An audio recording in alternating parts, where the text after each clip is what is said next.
मस्साजोग ग्रामपंचायत पोटनिवडणुकीमध्ये स्वरूपानंद देशमुखांचा विजय, 92 मतांनी अश्विनी देशमुखांचा केला पराभव।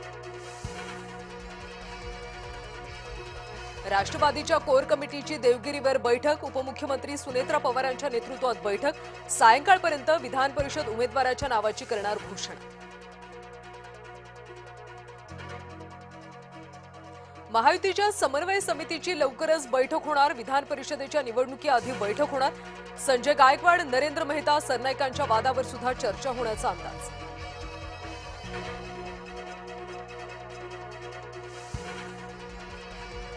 शिंदे घेणार शिवसेनेच्या मंत्री आमदारांची बैठक, सूत्रांची माहिती, आमदार आणि मंत्र्यांच्या कामाचा आढावा घेणार, संघटनात्मक तयारीबाबत सुद्धा मार्गदर्शन केले जाणार। नीलम गोऱ्हेंना पुन्हा विधान परिषदेवर संधी, गोऱ्हेंना शिवसेनेकडून पुन्हा संधी मिळण्याची शक्यता, तर पक्षातल्या एका वर्गाचा गोऱ्हेंना विरोध।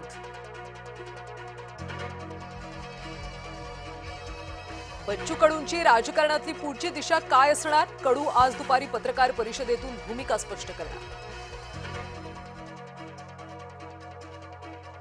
भाजपकडून विधान परिषदेमध्ये सोशल इंजिनिअरिंगला प्राधान्य, उमेदवार निवडीमध्ये प्रादेशिक समतोल साधण्याचा प्रयत्न, तसंच सामाजिक समीकरण जुळवण्याचा देखील प्रयत्न।